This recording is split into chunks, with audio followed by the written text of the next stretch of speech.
Merhabalar efendim, YouTube kanalıma hoş geldiniz. Nasılsınız, iyi misiniz? Afiyetli misiniz? Bugün PowerPoint'te efektif sunumlarda bir tanesini daha çekeceğiz. Hemen başlayalım. Arkadaşlar biliyorsunuz ki Instagram'da son attığım postlardan bir tanesinde bunu yapmıştık hızlıca. Şimdi daha uzun halini anlatacağım. Öncelikle bir objelerimizi yerleştirelim. Ben yine söylüyorum. Şunu şu anlık durduralım. Tamam mı? Şunu anlık durduralım. Bunu işte böyle kopyala. Bunu küçük kopyala. Şöyle büyük kopyala. Hepsini farklı boyutlarda bir kopyalayalım öncelikle. Tamam mı? Ondan sonra şey yapalım. Bir de bu arada farklı açılarda da yapabiliriz aslında. Bunları. Şöyle al. Şunu da şuraya al. Şöyle yap. Böyle yap işte. Şöyle yap. Bunu da böyle al. Şunu şu şekilde al. Şöyle baksın bu. Bu üstüne şöyle de bakabilir. Şunu kopyalayalım. Onu da böyle büyütelim. Şöyle azıcık gözüksün. Sonra bunu al. Bunu da buraya çek. Şu tarzda. Şöyle durabilir mi? Ya da şöyle dursun. Bir tane de şöyle küçük ortaya atalım. Tamam. Şimdi arkadaşlar öncelikle bunları bir gruplamamız lazım. Şöyle seçelim. Uygulamanın birazcık ben sevmediğim şey bu kopyalama işte seçenekleri vesaire bence çok kötü bu yönde. Bu arada bir dakika. Öncelikle bir tane daha çoğaltalım. Hatta şöyle hızlıca bir seçelim. Bir tanesini seçmeyeceğiz. Tamam seçtik. Şimdi bunları ne yapıyoruz? Gruplandırıyoruz. Gruplandırdık mı? Tamam. Ama buna bir de ekstra şöyle bir tane daha mı şey yapsak? Bunları da yan çevirsek ya da ters çevirelim.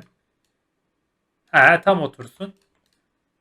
Bak bir daha gruplandırdık. Tamam artık bu şekilde oldu. Bu farklı bir şey arkadaşlar. Ondan şöyle yapacağız.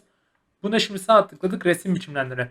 Google'daki 365 versiyonunda bulunmuyor bu. Bak bilginiz olsun bulunmuyor. Ne yapıyoruz? Artistik efektlerden hop geldik. Şuradan da göstereyim tekrardan. Bulanıklığı verdik. Biraz yakınlaştıralım ekranımızı tabii ki de. Kontrol yardımıyla yani CTRL yardımıyla şey yaptım. Şimdi şunu al. İşte şuraya koy. Şuraya al. Şöyle yap. İşte şuraya al. Daha küçük. Buraya bir dakika. Pardon. Şöyle al. Tamam. Şimdi bak bunları yerleştirdik. Tamam. Bir de ne ekleyeceğiz? Yazımızı, metnimizi ekleyeceğiz. Bu arada metnimizin birincisine yerleştirelim hemen. Buraya ne yazabiliriz büyük harflerle? Benim hep kullandığım bir Amesis var. Amesis'i ben çok seviyorum. Portakal. Orada kal. Portakal orada kal. Tamam. Bunu şu şekilde şuraya alalım. Zaten en tepede şu an bu. Aldık slide'ımızı çoğalttık.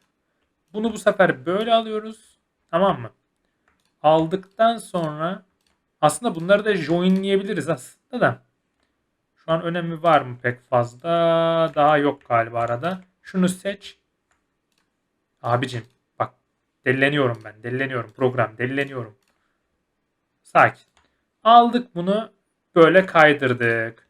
Bu yazımız ne yapalım biliyor musunuz? Bu yazımızı da seçelim. Böyle bir 66 değil de tamam 96'ya çıkaralım. Tam eşitleyelim. Şöyle olsun. Buna ne vereceğiz? Şimdi geçişlerden dönüşüm vereceğiz. Tamam. Şimdi bakalım nasıl olduğunu. Tek. Bence çok şık oldu. Böyle bir efektif sunum yapmak isterseniz tabii ki de yapabilirsiniz. Ben hoşlandım bir tarz böyle smooth geçişli, tatlı bir yapısı var ya. Umarım beğenmişsinizdir. Hoşça kalın.